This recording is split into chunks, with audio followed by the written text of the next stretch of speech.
Welcome back friends. In this lecture આપણે સજીવ અને વસ્તી એમાં અલગ અલગ ટોપિકની જે બધી ચર્ચાઓ કરી એમાં છેલ્લે આપણે જે વસ્તી વૃદ્ધિ વિશેની વાત એમાં કમ્પ્લીટ કરી ચૂક્યા છીએ કે વસ્તીની અંદર વૃદ્ધિ કેવી કેવી રીતે થાય, એમાં જન્મદર, મૃત્યુદર, અંતર સ્થળાંતરણ, બહિર્સ્થળાંતરણ, આ બધી બાબતો વિશેની એમાં ચર્ચા કરી ચૂક્યા છીએ.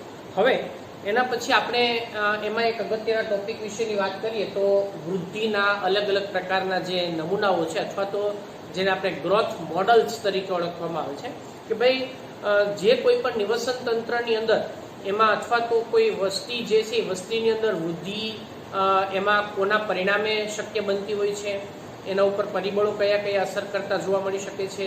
બીજું કે શું આ વૃદ્ધિને આપણે કંટ્રોલમાં લાવી શકીએ છીએ ખરા, શું આ વૃદ્ધિ ઉપરનું નિયંત્રણ કરી શકાય ખરું. આ બધી જ બાબતો જે છે એ બાબતોનો અંદર આપણે એમાં વૃદ્ધિના જે બધા જ માપન જે છે અથવા તો એના જે બધા મોડલ્સ છે બરાબર, એ બધા વિશેની ચર્ચા એમાં આપણે કરશું. અને વૃદ્ધિનું નિયંત્રણ કેવી રીતે થઈ શકે, એનું માપન કેવી રીતે થઈ શકે છે બરાબર, એના અલગ અલગ પ્રકારના જે બધા મોડલ્સ છે એના વિશેની વાત કરશું. આમ તો મૂળભૂત રીતે જો આપણે વાત કરીએ તો જે કોઈ પણ વૃદ્ધિની અંદરના આપણને અલગ અલગ પ્રકારની જે નમૂનાઓ જે છે એ એની અંદર જે એમાં જોવા મળતા હોય એ મૂળભૂત રીતે આપણને એમાં બે પ્રકારના જોવા મળતા હોય છે બરાબર. એક પ્રકારના વૃદ્ધિના જે નમૂનાઓ જે છે એને આપણે ચર ઘાતાંકીય વૃદ્ધિ તરીકે ઓળખવામાં આવે છે. અને આ જે ચર ઘાતાંકીય વૃદ્ધિ છે, ચર ઘાતાંકીય વૃદ્ધિ, આ એક મોડલ છે અથવા તો ચર ઘાતાંકીય વૃદ્ધિ. આમ તો મૂળભૂત રીતે આ એક ચર ઘાતાંકીય વિધેય એવું ગણિતની અંદર એમાં એક થિયરીઓ આવે છે.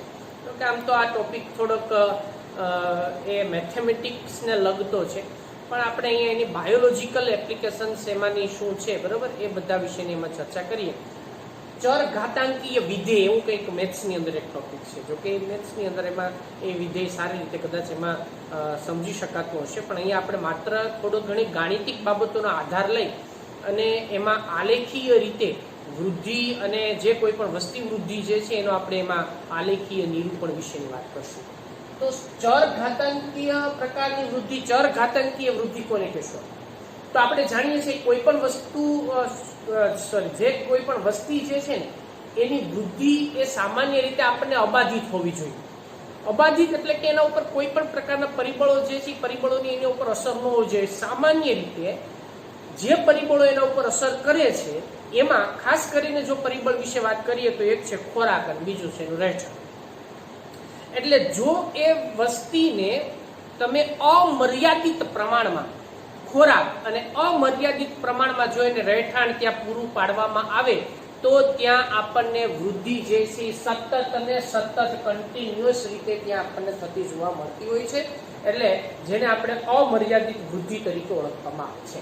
એટલે એના એક બાબત આપણે એ લખી શકાય છે કે ભાઈ વસ્તી જે કોઈ પણ હોય, જો એ વસ્તીમાં બે બાબત ખાસ કરીને, એક છે ખોરાક બરાબર, પોષણ જેને આપણે કહીએ છીએ પોષણ, ખોરાક, અને બીજું છે રહેઠાણ બરાબર. આ રહેઠાણ એટલે વસ્તીમાં ખોરાક અને રહેઠાણ એ બંને જો અમર્યાદિત હોય, અમર્યાદિત એટલે જેટલું જોઈએ એના કરતા પ્રમાણમાં જેટલા સજીવોને જોઈએ એટલું બધું જ મળી રહેશે. તો હવે તમે વિચારો કે સજીવોને જોઈએ એટલો ખોરાક મળે અને સજીવોને જોઈએ એટલું રહેઠાણ મળે તો સ્વાભાવિક છે કે ભાઈ બહારથી બધા સજીવો આવીને ત્યાં જ વસવાના છે અને આવતા જ જાય, સતત વધતા જ જાય. તો પછી એ વસ્તીમાં ત્યાં શું થાય છે? વધારો થાય છે. આ પ્રકારની વસ્તીની વધારાને ચર ઘાતાંકીય વૃદ્ધિ તરીકે ઓળખવામાં આવે છે. ચર ઘાતાંકીય વૃદ્ધિ એટલે તમારે મગજમાં ક્લિયર વસ્તુ રાખવાની એટલી કે ભાઈ જે નિવાસ સ્થાનની અંદર બરાબર એ વસ્તીમાં રહેતા સજીવોને જોઈએ એટલો પૂરતો પ્રમાણમાં એમાં ખોરાકનો જથ્થો છે ને રહેઠાણની પૂરતી વિશાળ જગ્યાઓ છે બરાબર, તો એને આપણે અબાધિત વૃદ્ધિ, આ બધાને અબાધિત વૃદ્ધિ તરીકે ઓળખી શકાય. એટલે કે વૃદ્ધિ સતત હોય છે બરાબર, એટલે અમર્યાદિત, એટલે આપણે જેને આપણે શું કહીએ છીએ સતત વૃદ્ધિ, સતત વૃદ્ધિ કહે છે. એટલે ત્યાં પછી નવા નવા સજીવો જે છે આવતા જ જાય, વસવાટ કરતા જ જાય, કેમ કે ખોરાક અને રહેઠાણ અમર્યાદિત છે, જોઈએ એટલો છે. તો પછી ત્યાં સંખ્યા વધવાની છે ને, સ્વાભાવિક વસ્તુ છે. જ્યાં ખોરાક અને રહેઠાણ પૂરો મળે, સજીવો બધા ત્યાં જ વસવાટ કરવાના છે, ઉત્તરોત્તર વધારો થાય છે. આ પ્રકારની વૃદ્ધિના વધારાને આપણે ચરઘાતાંકીય વૃદ્ધિ તરીકે ઓળખવામાં આવે છે. બરાબર, એને આપણે ચરઘાતાંકીય વૃદ્ધિ તરીકે ઓળખવામાં આવે છે. હવે સામાન્ય રીતે જો આપણે વાત કરીએ ને બાળકો, તો આ જે સ્થિતિ છે ને, એ સ્થિતિ કોઈ પણ નિવાસ સ્થાનની અંદર સામાન્ય રીતે શક્ય નથી. કારણ એ છે કેમ કે ખોરાક એ મર્યાદિત માત્રામાં જ બધે હોવાનો છે અને રહેઠાણ પણ મર્યાદિત માત્રામાં જ હોવાનું છે. એટલે તમે વાસ્તવિક રીતે જો વાત કરો, બરાબર, તો આ પ્રકારની સ્થિતિ જે છે એ ભાગ્યે જ જોવા મળે છે. એટલે આપણે એની અંદર એવું કહી શકાય છે કે ભાઈ વાસ્તવિક રીતે આ સ્થિતિ, બરાબર, આ સ્થિતિ એ આપણને જોવા મળે, ધારો પણ ક્યારે ભાગ્યે જ જોવા મળે છે. બરાબર, આ સ્થિતિ જે છે એ આપણને એ પ્રકારના ભાગની અંદર આપણને એમાં ભાગ્યે જ જોવા મળતું હોય છે. જ્યારે એ પ્રકારની સ્થિતિ હોય ત્યારે નિવાસ સ્થાનની અંદર સતત ને સતત સજીવોની સંખ્યામાં ઉત્તરોત્તર શું થાય છે કે વધારો થાય છે. અને જો આ સ્થિતિ હોય, બરાબર, જો આ સ્થિતિ હોય તો સજીવ જે છે એ સજીવની સંખ્યામાં શું થાય તો કે ભાઈ ઉત્તરોત્તર ત્યાં વધારો થાય છે,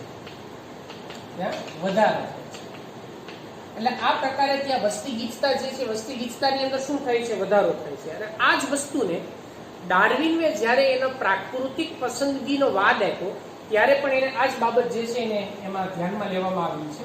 એટલે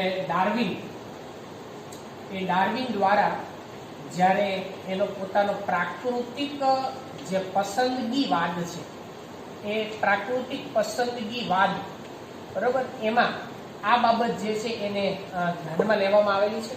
અને એને પણ પૂરતા પ્રમાણમાં જો ત્યાં આપણને ખોરાક અને રહેઠાણ જે છે એ આપણને ખૂબ સરળતાથી પ્રાપ્ત થઈ શકે એટલા પૂરતા પ્રમાણમાં હોય તો આપણને ત્યાં કયા પ્રકારની વૃદ્ધિ જોવા મળે, ચરઘાતાંકીય વૃદ્ધિ આપણને ત્યાં જોવા મળે છે. એટલે આ જ વાત કોણે કરી છે, ડાર્વિન જે છે એના દ્વારા કરવામાં આવી છે.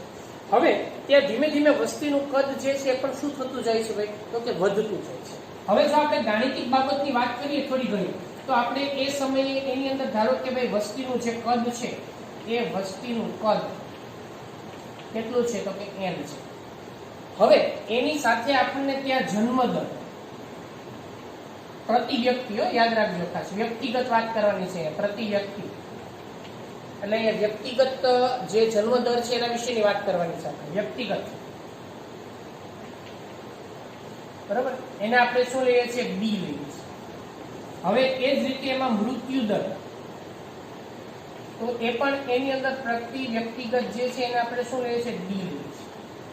તો હવે ધારો કે આના આધારે આપણે એમાં જન્મદર અને મૃત્યુદર જે છે એ, બરાબર, એ એમાં n એટલે વસ્તી ગીચતા, અને એની અંદર ટી સમયે ધારો કે આપણે વસ્તીની જે કોઈ પણ એમાં ગીચતા કેટલી છે, ટી સમયે એમાં વસ્તી વૃદ્ધિ જે છે આપણને કેટલી જોવા મળે છે, તો એમાં ટી સમયે આમ તો જો આપણે વાત કરીએ તો dn/dt આવા સમયે એની અંદર વસ્તી જે છે આપણને કેટલી જોવા મળે, તો એના માટેનું એક વિકલિત સમીકરણ, બરાબર, એના માટેનું એક વિકલિત સમીકરણ જે છે એ વિકલિત સમીકરણ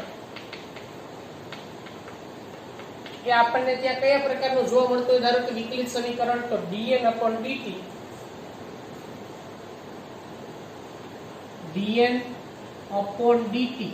જો યાદ રાખજો, અહીંયા આપણે ટી સમયે એની અંદરની જે ચરઘાતાંકીય વૃદ્ધિની અંદર વિકલિત સમીકરણ જે છે કઈ પ્રકારનું હોય છે એના વિશેની આપણે વાત કરીએ છીએ, is equal to b - d into n, બરાબર. એટલે આપણે અહીંયા b n b d શું છે એ બધાની ચર્ચા ઓલરેડી આપણે એમાં વાત કરી દીધી છે.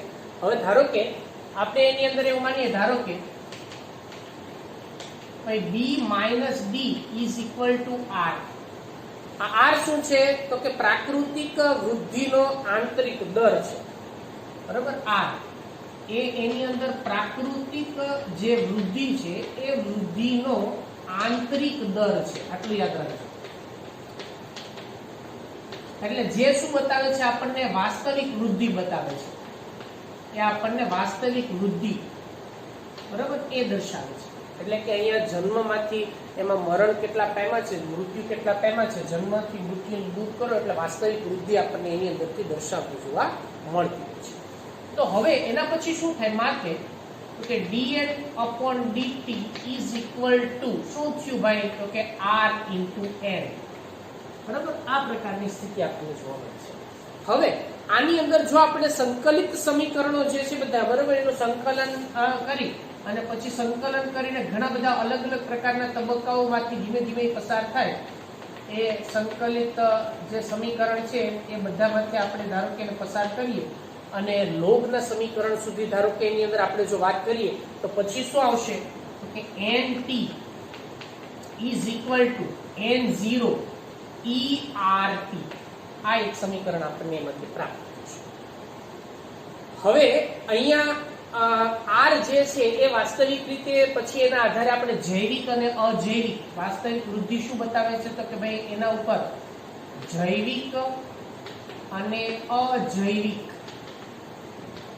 આ પરિબળો જે છે એ પરિબળોની અસર પણ શું થાય છે, એ અસર પરિબળોની અસર એ આના આધારે આપણને ખ્યાલ આવી શકે છે. બરાબર, જન્મદર અને મૃત્યુદર એ પરિબળોની અસર પણ ખ્યાલ આવી શકે છે. હવે આની અંદર જો આપણે વાત કરીએ તો nt જે છે t સમય પછીની વસ્તી ગીચતા છે. બરાબર, જ્યાં nt એ t સમય પછીની ગીચતા, બરાબર, વસ્તી ગીચતા જે છે તે સમય પછીની વસ્તી ગીચતા એમાં ધ્યાનમાં લેવામાં આવી છે.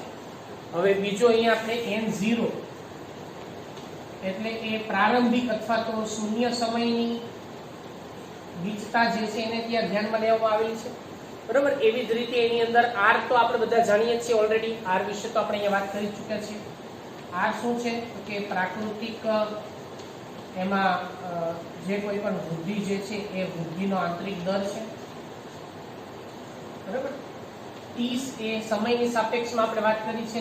e જે છે એ એનો લઘુગણાંકીય જે માપ એની અંદર જે લેવામાં આવે છે, જેને આપણે પ્રાકૃતિક લઘુગુણકનો આધાર અહીંયા ગણવામાં આવે છે. બરાબર, પ્રાકૃતિક લઘુગુણક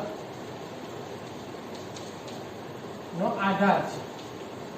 હવે આ બધા બાબતોને આધારે એમાં આપણે જો આનું આલેખીય પ્રકારે જો આપણે ચર ઘાતાંકીય વૃદ્ધિ જે છે એની અંદર જો એમાં આપણે વાત કરીએ, બરાબર, તો તમે અહીંયા જુઓ. હવે ધારો કે અહીંયા આપણે એક આલેખના આધારે સમજીએ કે ચર ઘાતાંકીય વૃદ્ધિ જે છે આપણે કેવી રીતે સમજાવી શકાય. હવે અહીંયા એમાં આલેખ આપણે દર્શાવીએ. બરાબર, અહીંયા આપણે લઈએ છીએ n એટલે વસ્તી ગીચતા,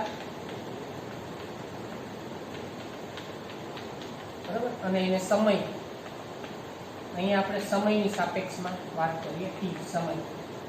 હવે તમે વિચારો અહીંયા આપણે શું વાત કરીએ હમણાં કે ભાઈ પોષણ એટલે ખોરાક અને રહેઠાણ જો અમર્યાદિત માત્રામાં હોય તો સતત ને સતત વસ્તીમાં શું થાય છે, વધારો થાય છે. યાદ રાખજો, અહીંયા વસ્તી ગીચતા સમયની સાપેક્ષમાં સમય વધતો જાય એમ વસ્તીની અંદરની સંખ્યા વૃદ્ધિ, વસ્તી વૃદ્ધિમાં પણ સતત ને સતત ને સતત ને સતત શું થાય છે, વધારો થાય છે, સતત વધારો થાય છે. બરાબર, એટલે આ રીતે આપણને એની અંદર જે પ્રકારનો આલેખ જે છે એ પ્રાપ્ત થાય અને આ જે પ્રકારનો આલેખ જે છે સતત વધતી જે વસ્તી છે એનું સૂચન કરે છે. બરાબર, અહીંયા જો આપણે વાત કરીએ તો આ સમીકરણ જે છે એને આપણે લાગુ પાડી શકાય છે કે ભાઈ એમાં dn upon dt is equal to આપણે એમાં r into n, બરાબર, અથવા તો આને આપણે અહીંયા લાગુ પાડી શકાય છે. અને આ શું બતાવે છે આપણને, વધતી વસ્તી નું સૂચન કરે છે. એટલે આ હંમેશા વધતી વસ્તી નું સૂચન જે છે એ એની અંદર આપણને દર્શાવતું જોવા મળતું હોય છે. અહીંયા r નું જે મૂલ્ય છે મેં તમને પહેલા જ કીધું, પ્રાકૃતિક વૃદ્ધિનો જે આંતરિક દર છે એ સમય પ્રમાણે, સજીવો પ્રમાણે એની અંદર આપણને બદલાતું રહેતું જોવા મળતું હોય. કેટલીક ગાણિતિક ઉદાહરણ જો ટેક્સ્ટબુકની અંદર આપણે વાત કરીએ એની અંદર તો નોર્વેના જે ઉંદરો છે એના માટે r નું મૂલ્ય એ તમને એમાં લેવામાં આવેલું છે. બરાબર, એ બધી અમુક બાબતો જે છે નોર્વેના ઉંદર એના માટેનું જે આરનું મૂલ્ય જે છે એ પણ એની અંદર એમાં લેવામાં આવેલું છે. એવી જ રીતે એમાં ધારો કે 0.015 એ રીતે એમાં લાલ જે રાતા ધનેડા જેને આપણે કહેવાય, ધનેડા નો આપણે પેલા ઘઉંની અંદર ને લોટમાં ને બધામાં આપણને ધનેડા જે પડતા જોવા મળતા હોય છે, બરાબર, રાતી જીવાત જેને આપણે કહી શકાય.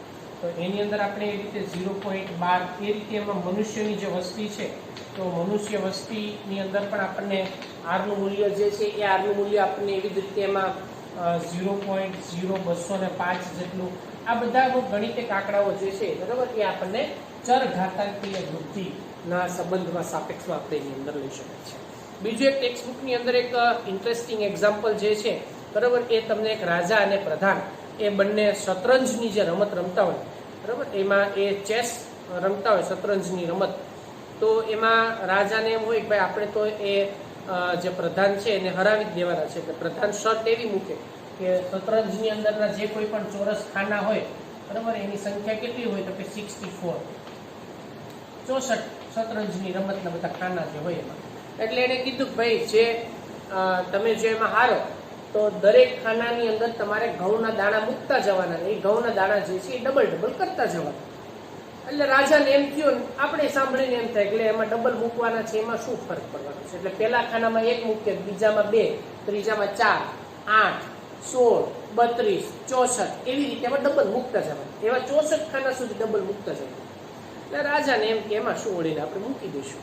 પણ પછી જે મૂકવાનો સમય શરૂ થયો એટલે ત્યારે તો રાજ્યમાં જેટલું હતું એટલું બધું તો એમાં જે વયું જવાના હતા દાણા જે છે, એટલો અનાજ તો એમાં નીકળી જવાનો હતો, પણ બીજું ભેગું કરે તો એમાં થાય નહીં. એટલી બધી મોટી સંખ્યાની અંદર આપણે, એટલે એનો અર્થ શું થયો કે આ સતત વધતી સ્થિતિ બતાવે છે. અને સતત વધતી સ્થિતિ એટલે આપણે ચર ઘાતાંકીય વૃદ્ધિ તરીકે ઓળખવામાં આવે છે, બરાબર. એટલે ચર ઘાતાંકીય વૃદ્ધિ જે છે આ એના વિશેની એમાં આપણે ચર્ચા કરી. હવે આપણે એના પછીનું જે બીજું મોડલ છે, બરાબર, વૃદ્ધિનું, એના વિશેની વાત. ચાલો, તો હવે આપણે એમાં જે ચર ઘાતાંકીય વૃદ્ધિ પછી બીજી વૃદ્ધિ જે છે, બરાબર, એને આપણે વાત કરશું સંભવ્ય વૃદ્ધિ દર વિશે, જેને આપણે લોજિસ્ટિક ગ્રોથ તરીકે ઓળખવામાં આવે છે. હવે આગળ શું વાત કરીએ આપણે, ભાઈ કોઈ પણ નિવાસ સ્થાનની અંદર અથવા તો કોઈ પણ વસ્તી જે છે કુદરતની અંદર આપણે જો વાત કરીએ તો કુદરતમાં નિવસન તંત્રમાં એ કોઈ પણ વસ્તી પાસે કંઈ ખોરાક અને રહેઠાણ માટેનો અમર્યાદિત સ્ત્રોત હોય એવું જરૂરી નથી. મેં પહેલા જ કીધું હતું કે આવું ભાગ્યે જ જોવા મળતું હોય છે અને લગભગ આવું શક્ય એની અંદર બનતું નથી. કેમ કે એક ચોક્કસ પ્રકારનો એની અંદર એક કંટ્રોલ હોય જ છે કે ભાઈ અમુક સમય સુધી આપણને સ્ટોક જે છે લિમિટેડ જોવા મળતો હોય છે. પછી પણ જો ત્યાં સજીવો આવીને વસવાટ કરે, જો ત્યાં નવા સજીવો જન્મે, તો આફ્ટર ઓલ ત્યાં સજીવોની અંદર એમાં પૂરતો માત્રામાં એ મર્યાદિત સ્ત્રોત જે છે એ હોય, પૂરતા માત્રામાં જ હોય. એટલે ત્યાં પછીથી એ સંઘર્ષ થવાનો છે, સ્પર્ધા થવાની છે અને એના આધારે વસ્તીની અંદર, એ વિસ્તારની અંદર આપણને થોડીક સ્થિરતા જે છે એ જોવા મળતી હોય છે. તો પહેલા શું વાત કરીએ આપણે અહીંયા ચર ઘાતાંકીમાં એક ભાઈ સતત વૃદ્ધિ થાય. સંભવ્ય એવું દર્શાવે છે કે અમુક ચોક્કસ સમય સુધી વૃદ્ધિ થાય, પછીથી આપણને એ વૃદ્ધિ જે છે કોન્સ્ટન્ટ થઈ જતી હોય છે, મર્યાદિત થઈ જતી હોય છે. આ બંનેમાં મુખ્ય એટલો તફાવત છે, એટલું યાદ રાખો. એટલે કુદરતમાં કોઈ પણ વસ્તી પાસે આપણે એની અંદર એવું કહી શકાય છે કે ભાઈ કુદરતમાં કોઈ પણ વસ્તી પાસે ખોરાક અને રહેઠાણ, બરાબર, ખોરાક અને રહેઠાણ એ મર્યાદિત હોય છે, બરાબર, મર્યાદિત હોય છે. જેથી ચર ઘાતાંકીય, બરાબર, જેથી ચર ઘાતાંકીય વૃદ્ધિ એ શક્ય બનતી નથી, બરાબર, શક્ય બનતી નથી. એટલે આ રીતે, એટલે કુદરતમાં મર્યાદિત સ્ત્રોત છે. હવે તમે જ વિચાર, જો કુદરતમાં મર્યાદિત સ્ત્રોત હોય, બરાબર, કુદરતમાં આ મર્યાદિત સ્ત્રોત હોય તો હવે ત્યાં ધીમે ધીમે વસ્તીની અંદર શું થાય છે ભાઈ, તો કે વધારો થતો જાય છે. એટલે સજીવોની અંદર એના પરિણામે ત્યાં હરીફાઈ થાય છે. મર્યાદિત સ્ત્રોત હોય એટલે સજીવોમાં એના પરિણામે શું થાય છે ભાઈ, તો કે સજીવોમાં હરીફાઈ થાય, સજીવોમાં સ્પર્ધા થાય છે. અને એમાં એ જ સજીવ જે છે એ પોતે સ્પર્ધા થાય અને જેથી યોગ્યતમ જે સજીવ હશે, બરાબર, એ જ સજીવ ત્યાં જીવિત રહી શકશે, એ જ સજીવ ત્યાં ટકી શકશે. એટલે સજીવમાં સ્પર્ધા થાય. સ્પર્ધા થાય એટલે આપણે વાત કરીએ કે ભાઈ એમાં યોગ્યતમ જે સજીવ હોય એ સજીવ એ વસ્તીમાં જીવિત રહે છે અને એ પ્રજનનની અંદર ને બધામાં પ્રજનનક્ષમ બને છે અને પછી એ ભાગ લે છે. એટલે આ રીતે વસ્તી જે છે વસ્તી ચોક્કસ પ્રકારે આપણને એ મર્યાદિત રીતે જોવા મળતી હોય છે. બીજું આપણે એમ પણ કહી શકાય કે સંભવ્ય વૃદ્ધિની અંદર ખાસ એક બાબતને પોઈન્ટ આઉટ કરવામાં આવે છે અને જેને આપણે કહીએ છીએ વહન ક્ષમતા. એટલે વસ્તી જ્યારે વહન ક્ષમતા સુધી પહોંચે ને, યાદ રાખજો ખાસ, વસ્તી એની જ્યારે વહન ક્ષમતા બરાબર, એ વહન ક્ષમતા સુધી પહોંચે, વહન ક્ષમતાને આપણે એક કે તરીકે લેવામાં આવે છે, બરાબર, કે. એટલે જ્યારે કોઈ પણ વસ્તી વહન ક્ષમતા સુધી પહોંચે ત્યાર પછી જો આપણે વાત કરીએ તો બરાબર, ત્યાર પછી એની વૃદ્ધિ જે છે એ વૃદ્ધિ થઈ શકતી નથી, બરાબર. એટલે પછી એમાં વૃદ્ધિ જે છે જે અચળ રહે છે.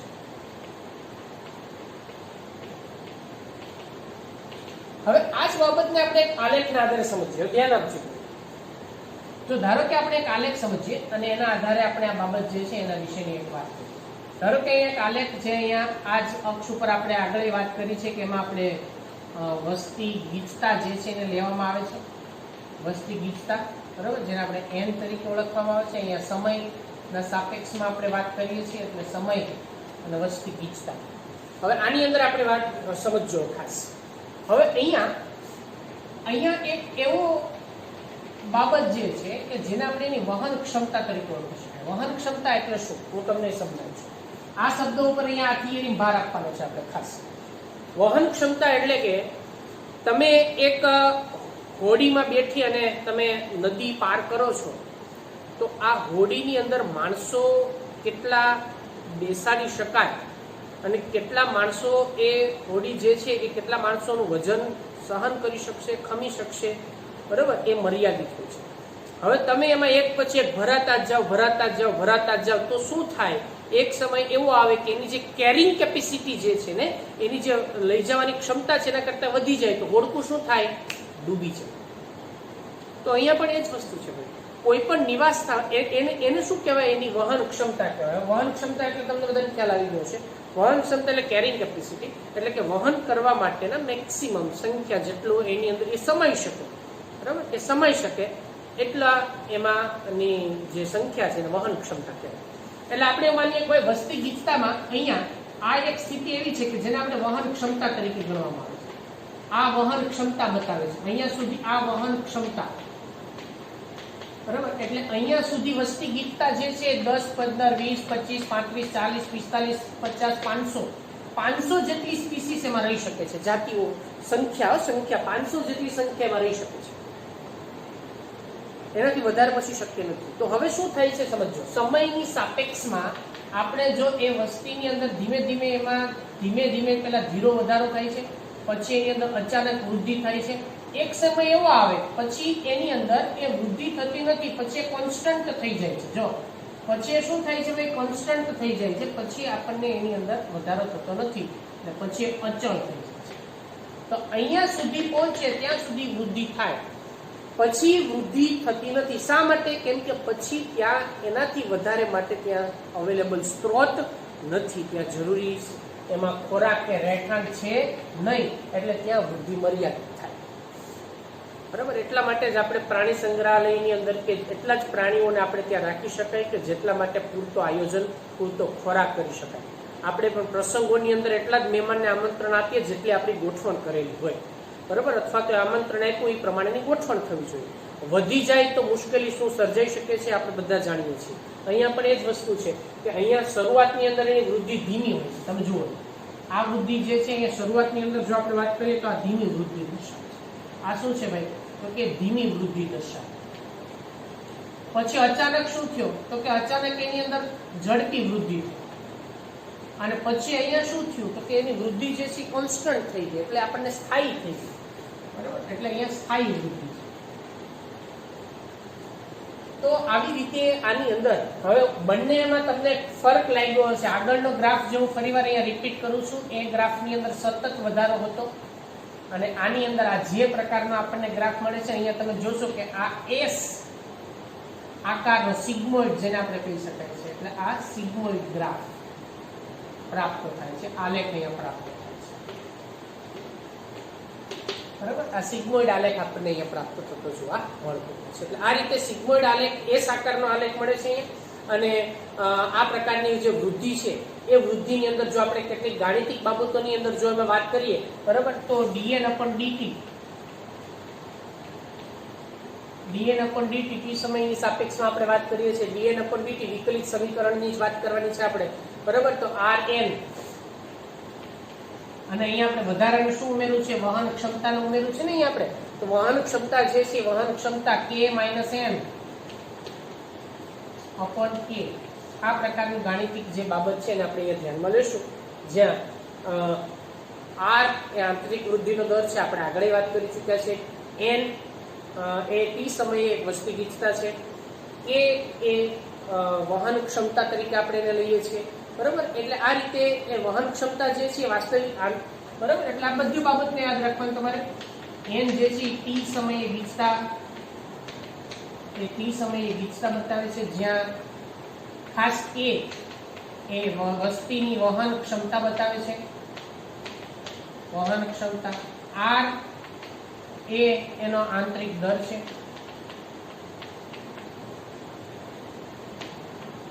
બરાબર. એટલે આ બધી બાબતો જે છે એ તમારે એમાં ખાસ યાદ રાખવી. તો આ એના માટેનું જે ગાણિતિક વિકલિત સમીકરણ જે છે એ વિકલિત સમીકરણ અહીંયા આપણે k ને ધ્યાનમાં લઈ, વસ્તી ગીચતાને ધ્યાનમાં લઈ અને આપવામાં આવ્યું છે. એટલે આમ જો આપણે વાત કરીએ ભાઈ સંભવ્ય વૃદ્ધિ દર જે છે એ સંભવ્ય વૃદ્ધિ દર જે ચર ઘાતાંકીય કરતા વાસ્તવિક મોડલની અંદર જો આપણે કોઈ વૃદ્ધિ દર્શાવી હોય તો આપણે એ સંભવ્ય વૃદ્ધિ દર છે. કેમ કે મર્યાદિત માત્રામાં જ બધાની વૃદ્ધિ આપણને એની અંદરથી થતી જોવા મળતી હોય છે. અને એક ગણિત શાસ્ત્રી જે છે એ વૃષ્ટ પર્લ, બરાબર, એના આધારે આ પ્રકારની જે વૃદ્ધિ છે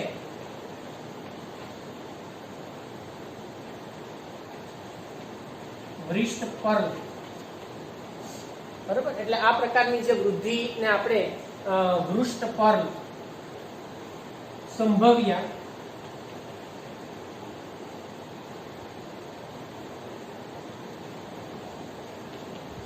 વૃદ્ધિ દર તરીકે પણ ઓળખવામાં આવે છે. અને આ જે વૃષ્ટ પર્લ જે છે એક ગણિત શાસ્ત્રી છે અને એના નામ ઉપર આ ઓબ્જેક્ટિવ પ્રશ્નમાં પૂછી શકાય ભાઈ આ વૃષ્ટ પર્લ, બરાબર, એ સંભવ્ય વૃદ્ધિ દર જે છે ને વૃષ્ટ પર્લ સંભવ્ય વૃદ્ધિ તરીકે પણ ઓળખવામાં આવે છે. એટલે આમ વાસ્તવિક રીતે વાત કરીએ તો સંભવ્ય વૃદ્ધિ દર એ જેનું સાચું મોડલ જે છે આપણે ગણી શકાય છે. તો અહીંયા આપણે જે ચર્ચા કરીએ એક અગત્યનો વૃદ્ધિના નમૂનાઓ, એમાં ચર ઘાતાંકીય અને સંભવ્ય વૃદ્ધિ દર એના વિશેની વાત જે છે આપણે અહીંયા પૂરી.